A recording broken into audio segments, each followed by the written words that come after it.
C'est l'heure des informations sur la télévision nationale. Bonjour à tous et bienvenue. Dans les titres de l'actualité, renforcer les capacités de toutes les chaînes de valeur du cajou, c'est la vision du 18e Forum de l'Alliance pour le cajou africain. Les réflexions sont essentiellement axées sur le défi de la transformation. Les acteurs du sous-projet maintien des filles à l'école dans le plateau font le bilan. C'était au détour d'une table ronde avec les principales bénéficiaires. La séance a eu lieu à la cour royale de Pobet sous le regard du roi. Et puis hors du Bénin, les incendies gagnent du terrain en Colombie et dans plusieurs pays. Pendant ce temps, des plans de reconstruction de l'Ukraine se dessinent sous fond de près. Nous ferons le tour de l'actualité internationale. Bonjour à tous et bienvenue dans ce 13h. Comment le Bénin peut-il davantage tirer profit de sa production de cajou? La question alimente les réflexions au 18e Forum sur le cajou africain. Il est question de renforcer les capacités de toutes les chaînes de valeur, à commencer par la transformation. Les détails avec Ola Rodrigue Babagüeto et François Nissou. Une exposition autour d'un seul roi, le cajou. Ce fruit est présent sur chacun des stands sous différentes formes et reste la seule attraction. Ici, c'est le jus de pomme cajou caramélisé. Ici, c'est le jus de concentré de pomme cajou. Et ici, c'est le miel du verger de pommes de cajou. Donc ici, on a les ruches implantées au niveau des vergers. C'est ces ruches-là qui donnent des miels, c'est ça, on récolte. Comme Aïssatou, Awaro est venu du Septentrion pour exposer ses produits à base de cajou. Transformer le cajou n'est pas du tout chose aisée pour elle. Si nous prenons des équipements, il y a certains équipements, nous n'avons pas assez d'énergie pour pouvoir faire tourner ces machines. Et également, d'autres matériels ne sont pas trop adaptés à notre production. Ces problèmes vont-ils pouvoir trouver leur palliatif? Un peu plus tôt, avant l'ouverture de cette exposition, l'Alliance pour le cajou africain lance les réflexions sur le renforcement de capacités pour une industrie du cajou africain durable. L'Alliance pour le cajou africain croit fermement que la durabilité et la compétitivité de l'industrie du cajou africain reposent sur la durabilité de l'industrie mondiale du cajou. Nous sommes à un tournant crucial. Nous pouvons non seulement générer plus de valeur ajoutée, mais surtout sortir des millions de personnes de la précarité. La vision de l'Alliance pour le cajou africain est en phase avec les grandes orientations du gouvernement en ce qui concerne la promotion et le développement de la filière anacarde au Bénin. Détenant environ 57% de la production mondiale de cajou, le continent africain continue de se contenter des 25 à 30% selon les experts du potentiel d'opportunité qu'offre l'industrie du fait de l'exportation à près de 90% de la production non transformée. Nous sommes le premier producteur de noix brute, mais 10%, moins de 10% sont transformés localement. J'espère que l'année prochaine, à la 19e édition, que ces 10% se seront transformés en au moins 30% parce que les financements existent, les capacités existent, les compétences existent. Il n'y a que la volonté qui manque. Donc cette conférence, c'est de dire qu'est-ce que nous voulons faire? Est-ce que nous voulons transformer? Est-ce que nous voulons nous développer ou pas? Cette rencontre se veut donc un catalyseur de changement pour bâtir une industrie de transformation plus compétitive, inclusive et durable. Au même moment, la Chambre d'agriculture du Bénin déroule sa feuille de route pour la réorganisation des filières anacarde et soja. Après l'Assemblée générale des membres de l'interprofession anacarde à Parakou, c'est au tour de l'Union nationale des coopératives de producteurs de soja de se réunir à Dassazoumé. Objectif, se concerter pour une meilleure organisation de leur fêtière au Bénin. Pierrette Adayossi et Kadel Capo. Dynamiser les filières anacarde et soja et disposer d'un creuset unique. C'est la double mission que s'assigne la Chambre d'agriculture du Bénin à travers son ambition de restructuration. À cet effet, les acteurs de l'Union nationale des coopératives de producteurs de soja vont désormais élaborer un accord cadre. Pour avoir l'accord cadre signé entre l'État et une interprofession, il y a des étapes qu'il faut franchir. Il faut d'abord que la filière soit bien organisée, qu'il y ait une interprofession digne du nom et l'État peut nous accorder l'accord cadre. C'est à travers l'accord cadre que les autres filières peuvent obtenir les avantages que la filière coton obtient du gouvernement. C'est une aubaine. L'accord cadre, c'est ce qui est rêvé pour les organisations professionnelles agricoles. À travers l'accord cadre, c'est que l'État perd une partie de ses prérogatives, de ses avantages, qui est rétrocédé aux organisations professionnelles agricoles. À l'issue des travaux, le bureau de l'Union nationale des coopératives de producteurs de soja a été renouvelé. En perspective, l'organisation de l'Assemblée générale de l'interprofession des filières anacarde et soja du Bénin. Et je tiens à dire un grand merci au chef de l'État, le président Patrice Talon, qui a vu juste qu'il faut vraiment organiser les filières, et surtout la filière soja. Au nom de tout le membre du conseil d'administration, la filière soja, s'il plaît à Dieu, sera la première filière au Bénin. Après la mise en place de ce bureau, nous allons passer à l'étape suivante qui est la mise en place d'une interprofession qui aujourd'hui sera constituée à l'image de l'interprofession coton qui est aujourd'hui une référence. C'est une nouvelle page qui s'ouvre ainsi pour les filières anacarde et soja au Bénin. Ceci pour le meilleur des producteurs, se réjouissent les différents acteurs. Le salon Sécu Expo démarre le 26 septembre prochain à Cotonou. C'est un espace pour mettre en lumière des dispositifs sécuritaires ainsi que des stratégies de prévention et de défense face aux dangers. Les organisateurs en parlent. Écho avec Gilles Dansou et François Nissou.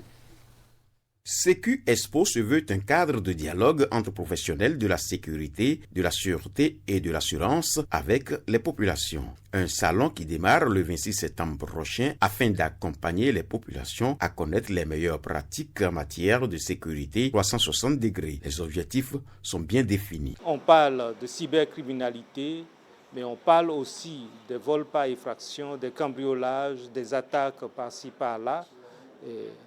C'est un salon qui vise à mettre en exergue l'offre de sécurité au Bénin face à la demande et à la demande émergente de sécurité dans notre pays. C'est-à-dire qu'est-ce que notre pays a du point de vue de l'offre publique comme de l'offre privée comme disponibilité sécuritaire. Les acteurs chargés de la sécurité des citoyens à divers niveaux accompagnent cette initiative. Nos visiteurs, durant ces 3 jours, vont apprendre et connaître la prévention et la prévision des risques d'incendie et de secours, aussi bien dans les services, dans les lieux publics que dans les domiciles. Nos visiteurs, pendant ces 3 jours, vont apprendre comment éviter la naissance spontanée du feu dans leur domicile, comment maîtriser un début d'incendie, comment apporter les gestes de premier secours à une personne en détresse et comment surtout alerter correctement les sapeurs-pompiers. Une opportunité à saisir afin de maîtriser les gestes élémentaires en cas de danger. Une table ronde pour faire le bilan de l'exécution du sous-projet maintien des filles à l'école. C'est la formule choisie par les acteurs impliqués dans le département du Plateau. La séance a eu lieu à la Cour royale de Pobey en présence du roi et des bénéficiaires. Le point avec Firmin Bassaro et Michel Egbe. Sous le regard bienveillant de Sa Majesté Adetiwa Ote-Bolé, roi de Pobey, les acteurs de l'éducation et ceux chargés de la mise en œuvre du sous-projet maintien des filles à l'école font le débat sur les acquis de cette initiative du projet SWED. La finalité, c'est de susciter l'engagement des parents et de la communauté sur l'importance d'inscrire et de maintenir les filles à l'école jusqu'à la fin de leur cursus scolaire. Nous sommes tous ici aujourd'hui présents autour d'une table ronde et qui trace tout ce que nous avions fait du début jusqu'à la fin. Parce qu'il faut montrer à la communauté ce que le gouvernement, à travers la Banque mondiale et à travers les ONG internationales et aussi les ONG nationales, ce que ces différentes structures ont fait. Les échanges nourris et modérés par l'une des bénéficiaires ont permis d'aborder plusieurs thématiques telles que les acquis du sous-projet, les grossesses précoces et non désirées, les violences basées sur le genre et la consolidation des acquis du sous-projet. Ça participe à l'amélioration des résultats parce que d'autres filles avant elles n'utilisaient pas de documents, mais grâce au projet Suède, elles ont commencé par avoir des documents à leur disposition et sont capables d'améliorer leur travail à l'école. Elles sont plus de 1700 environ qui ont été impactées à travers cette activité, que ce soit les kits complets ou les kits légers pour celles qui ont eu à redoubler et pour lesquelles cette mesure additive a été prise. Je ne pourrais pas passer sous silence également, je dirais, les transferts monétaires conditionnels qui constituent également une bouée de sauvetage assez importante pour les parents par rapport à la gestion du quotidien de ces filles vulnérables à l'école. À la faveur de cette table ronde, des plaidoyers sont faits pour la pérennisation des acquis de ce sous-projet qui prend fin dans les tout prochains mois. Les filles des familles en situation vulnérable peuvent désormais passer l'année scolaire en toute quiétude. Au CG1 d'Avrancourt, elles étaient nombreuses à recevoir des autorités du ministère des Affaires sociales et de la microfinance des kits scolaires du projet Suède. Cette cérémonie tient lieu de lancement officiel. Firmin Bassao et Calvador Aron. Cette ambiance digne d'une fête rime bien avec la joie qui anime les élèves filles issues des familles vulnérables de l'Ouémé. Elles reçoivent des kits scolaires du projet Suède, composés entre autres de cahiers, de tissus kaki, de kits d'hygiène, des livres et romans. En effet, de 23 000 kits en 2020, nous lançons aujourd'hui la distribution de 35 000 kits au titre de l'année scolaire 2024-2025 pour marquer le démarrage d'une campagne qui couvre l'ensemble des 12 départements de notre chère nation. Le projet Suède, une initiative du gouvernement béninois avec l'appui financier de la Banque mondiale et de l'appui technique du Fonds des Nations Unies pour la population et l'Organisation ouest-africaine de la santé, vise la pleine réalisation des potentialités de la fille et de la femme en garantissant leur droit à l'éducation, à la santé sexuelle et reproductive, ainsi qu'à l'autonomisation économique. En fournissant ces kits, le projet Suède s'assure que nous puissions suivre nos études dans toutes les conditions prix favorables. Déjà 5 ans que le gouvernement, à travers le projet Suède, a démarré l'accompagnement des filles par l'appui matériel dans les établissements secondaires publics avec des indicateurs fort encourageants. Au titre de l'année scolaire 2023-2024,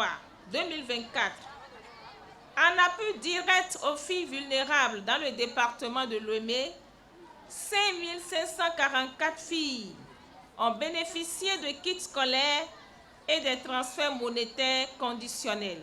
Ces différents appuis ont été apportés dans le but de maintenir véritablement et efficacement nos filles à l'école afin de parvenir à un meilleur taux d'achèvement scolaire des filles. Nous remercions donc le gouvernement et la Banque mondiale pour identifier cette évidence et résoudre à travers la distribution des kits. Cette phase du projet tend vers sa fin. Bénéficiaires et responsables à divers niveaux se disent satisfaits de l'initiative au regard de la progression des cas d'abandon et de l'amélioration des taux de réussite de ces filles démunies. Dans le reste de l'actualité, 42 artistes, dont 5 femmes, exposent une centaine d'œuvres picturales contemporaines à la Conciergerie de Paris. L'exposition dénommée Révélation Art contemporain du Bénin va se dérouler du 4 octobre 2024 au 4 janvier 2025. 3 mois d'exposition en 3 séquences que nous explique la commissaire ici, au micro de Heureuse Danondé et Simon Villon. Nous, notre histoire, nous la connaissons. ou même si nous la connaissons peu, nous l'avons redécouverte. Pour le public parisien, c'est plus compliqué. Pour leur permettre de mieux comprendre cette histoire, de mieux se l'approprier, il a été décidé de proposer une exposition davantage thématique et leur donner des clés de lecture.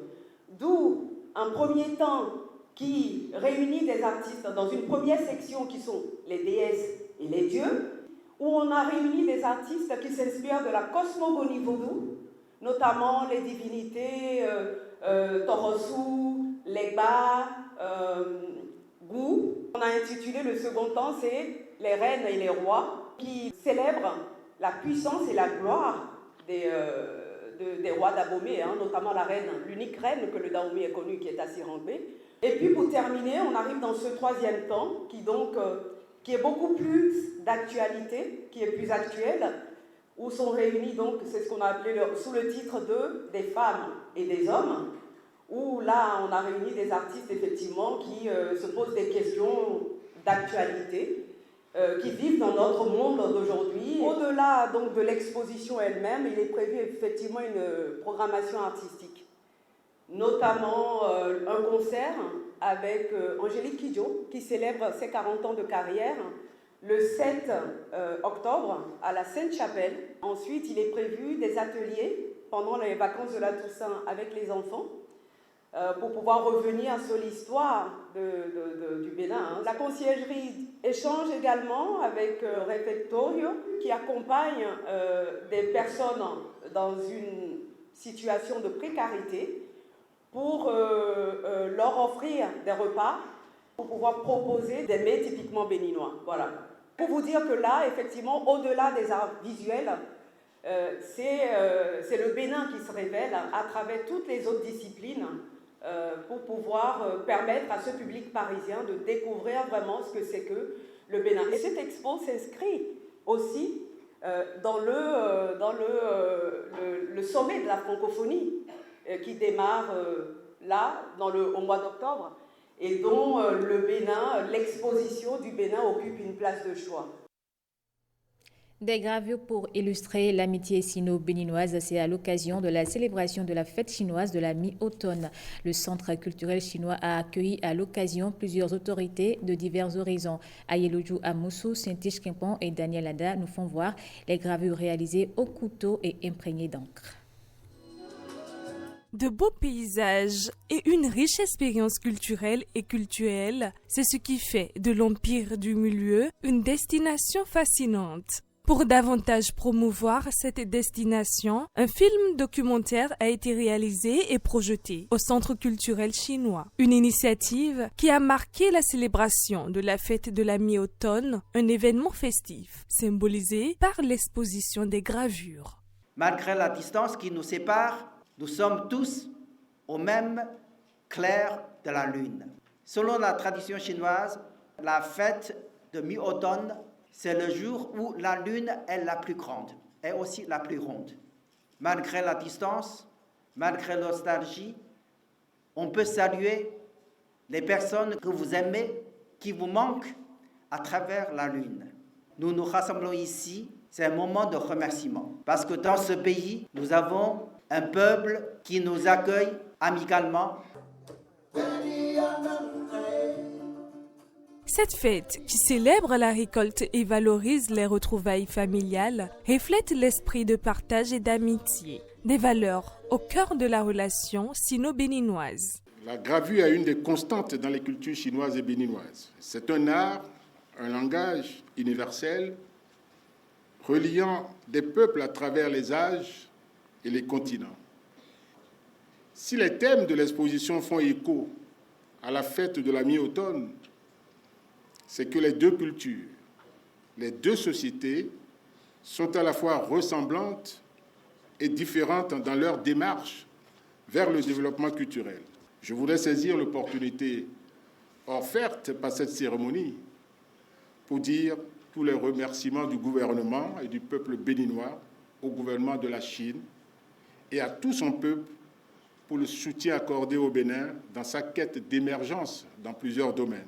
Offrir un espace à l'exposition permanente des gravures permet à la Chine de promouvoir cet art et de valoriser son patrimoine culturel. Et si vous êtes un groupe de jeunes qui impactent la communauté, ceci vous concerne. Vos efforts pourraient être récompensés par l'Oscar des meilleurs mouvements et associations de jeunes. Une idée du ministre des Sports pour créer une saine émulation au sein de la jeunesse. Le processus est à l'étape du dépôt des dossiers et ça démarre le 23 septembre prochain. Le directeur de la jeunesse, des loisirs et de la vie associative nous donne plus de précisions au micro de Jean-Claude James. L'Oscar des meilleures associations et mouvements de jeunes est une initiative du ministre Benoît Dato qui a voulu qu'on transige avec les anciennes habitudes qui consistent de nos bureaux à recevoir les demandes de subventions des associations, les appuyer financièrement sans que l'on puisse assurer vraiment de l'efficacité de nos interventions.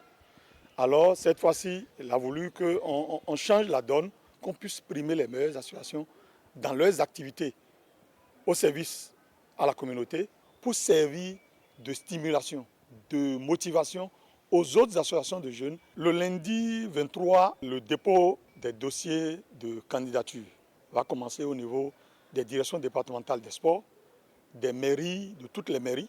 Entre autres conditions, les associations ou mouvements auront à justifier de leur existence légale.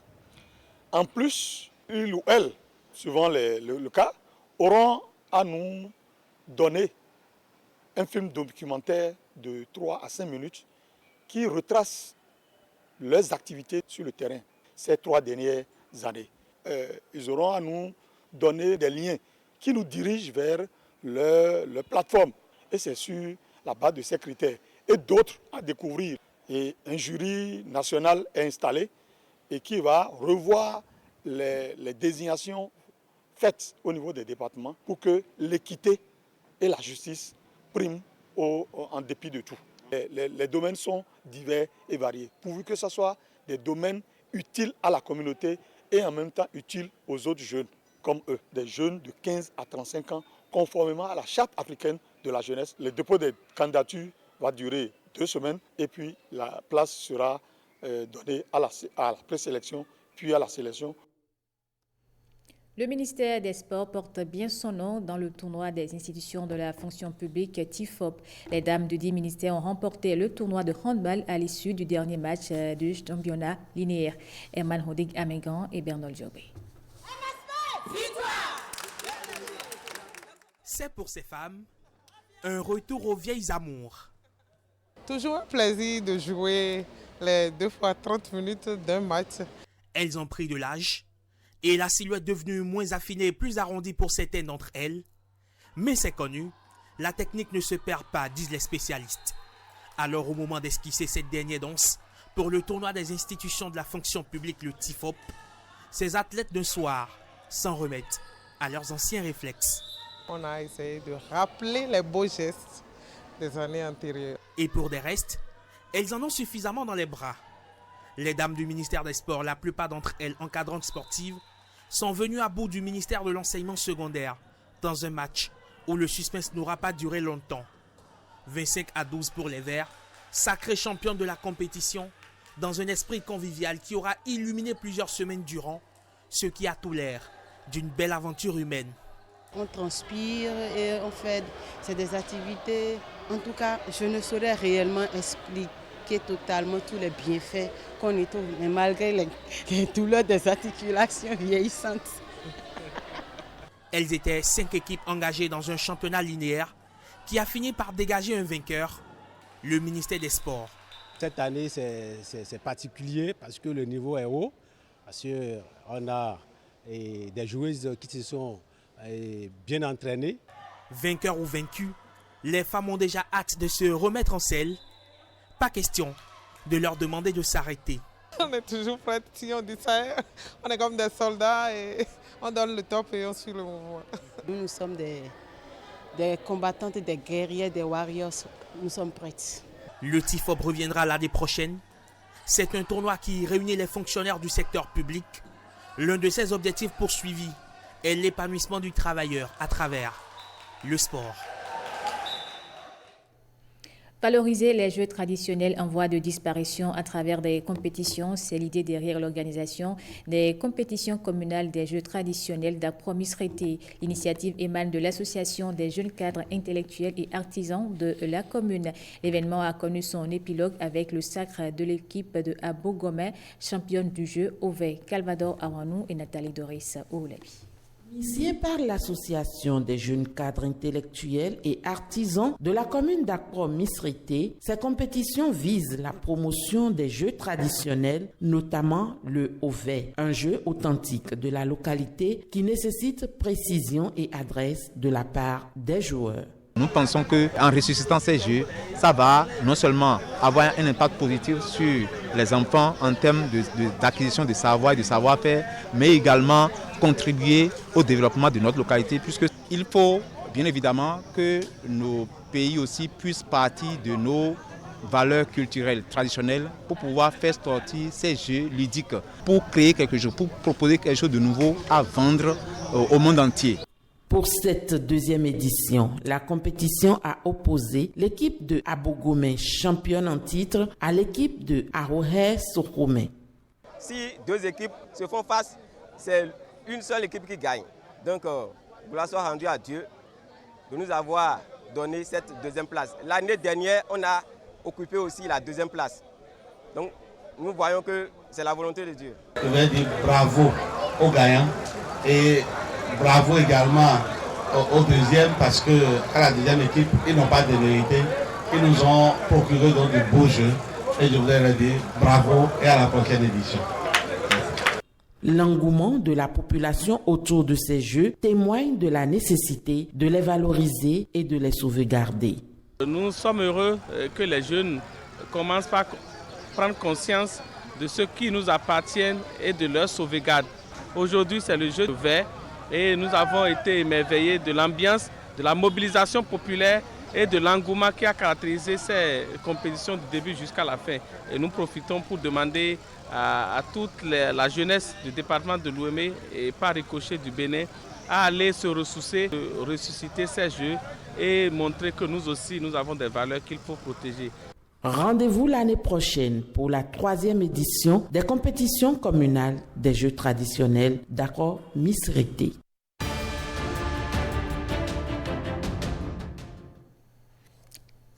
L'actualité internationale est marquée par des incendies qui gagnent du terrain en Colombie et dans plusieurs pays. Des plans de reconstruction de l'Ukraine qui se dessinent sous fond de prêt. On fait le tour avec Erno Adadia. Ces résidents de Traversara, cette ville italienne située près de Ravenne, retournent chez eux ce matin. Ils y retournent après que la rivière Lamove a débordé ce jeudi, provoquant d'importantes inondations dans toute la ville. La pluie tombée lors des dernières 48 heures a dépassé dans certains cas les 350 mm.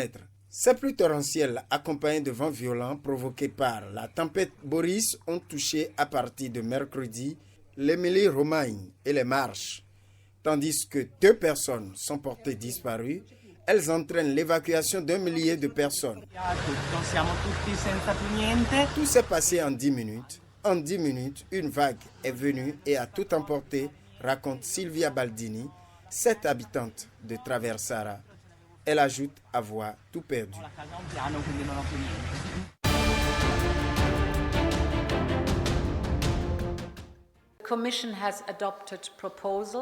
Des avoirs russes sont désormais au service de l'Ukraine.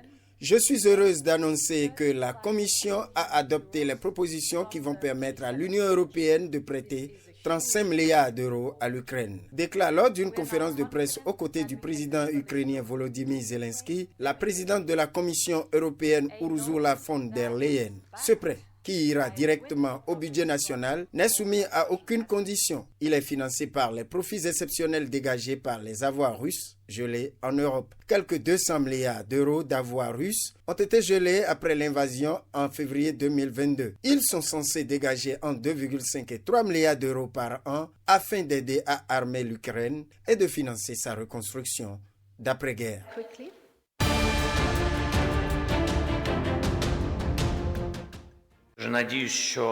Lors de la même conférence de presse avec la présidente de la Commission européenne Ursula von der Leyen, Le président ukrainien Volodymyr Zelensky dit espérer que Joe Biden soutiendra son plan visant à mettre fin à la guerre avec la Russie. C'est un plan qu'il doit lui présenter la semaine prochaine aux États-Unis. Zelensky insiste par ailleurs sur sa volonté d'organiser un deuxième sommet de la paix cette année. Un sommet qui pourra mettre fin à cette guerre. La paix ne consiste pas à geler la guerre ou à manipuler le droit international et la morale. La paix doit être sûre et elle le sera, souligne-t-il.